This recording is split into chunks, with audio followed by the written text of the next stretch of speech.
ದಕ್ಷಿಣ ಭಾರತ ರೈತರದ್ದು ಸಮಸ್ಯೆ ಬೇರೆ ಆಗಿಬಿಟ್ಟದ. ಅವರು ಹೋರಾಟ ಮಾಡ್ತಾ ಇದ್ದಾರೆ, ಇಲ್ಲ ಅಂತಲ್ಲ, ಆದರೆ ಅವ್ರಿಗೂ ನೆಲೆ ಸಿಗ್ತಾ ಇಲ್ಲ.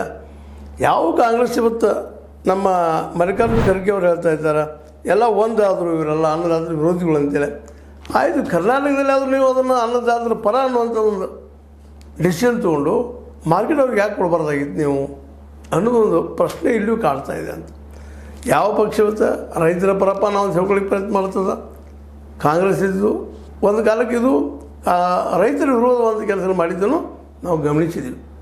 ಈ ಎಲ್ಲ ನೆಲೆಯಲ್ಲೇ ಈ ಪ್ರತಿಭಟನೆ, ಈ ಹೋರಾಟ ಎಷ್ಟರ ಮಟ್ಟಿಗೆ ಯಶಸ್ವಿ ಅಂತಂದ್ರೆ ಇದು ನಿರಂತರ ಮುಂದುವರಿಯುವಂಥದ್ದಷ್ಟು ಅಂತೇಳಿ. ಜೊತೆಗೆ ಇವತ್ತಿನ ನಡೆ ನೋಡಿದರೆ, ಈಗಿನ ಆಮ್ ಆದ್ಮಿ ನಡೆ ನೋಡಿದರೆ ಅವರು ಪ್ರವಾಹ ಜೊತೆ ಹೊಂದಾಣಿಕೆ ಆಗುವಂಥ ಸಾಧ್ಯತೆಗಳು ಅದಾವೇನೋ ಅಂತೇಳಿ. ಯಾಕಂದ್ರೆ ದೆಹಲಿಯಲ್ಲಿ ಒಂದು ಪಕ್ಷ ಇತ್ತು, ಒಂದು ಅಧಿಕಾರ ಇತ್ತು, ಅಧಿಕಾರದ ಹಿನ್ನೆಲೆಯಲ್ಲಿ ಒಂದಿಷ್ಟೇನೋ ಫಂಡ್ ಅದು ಭಾಳ ಮಹತ್ವದ ರೀ. ಯಾವುದೇ ಪಕ್ಷಕ್ಕಾಗಲಿ ಯಾವುದೇ ಮೂಮೆಂಟಿಗಾಗಲಿ ಫಂಡ್ ಕೊಡೋರು ಯಾರು? ಯಾಕಂದರೆ ಒಂದು ಮೂಮೆಂಟ್ ಮಾಡಬೇಕಾದ್ರೆ 4 ಜನ ಬೇಕು.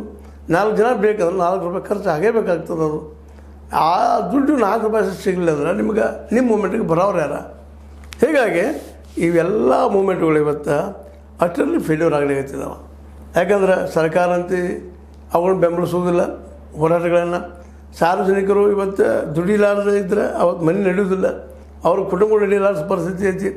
ಇಂಥ ಪ್ರಸಂಗದಾಗ ಎಲೆಕ್ಷನ್ ಸಮಯದಲ್ಲಿ ಪ್ರಚಾರಕ್ಕೆ ಬರ್ತಾರೆ, ಪಾಪ ದಿನಕ್ಕೆ ಒಂದು 500 ರೂಪಾಯಿ ಸಿಗ್ತದೋ 1000 ರೂಪಾಯಿ ಸಿಗ್ತದೋ ಅಂತೇಳಿ.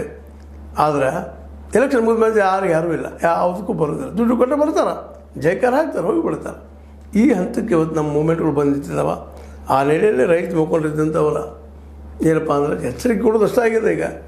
ಆದರೆ ಇಡೀ ಮೂಮೆಂಟನ್ನು ತಮ್ಮ ಕೈಗೆ ತೊಗೊಂಡು ಸರ್ಕಾರಗಳನ್ನು ಬೆದರಿಸಿ ಅಥವಾ ಸರ್ಕಾರಗಳಲ್ಲಿ ಭಯ ಹುಟ್ಟಿಸಿ ತಮಗೆ ಬೇಕಾದಂಥ ಅಧಿಕಾರ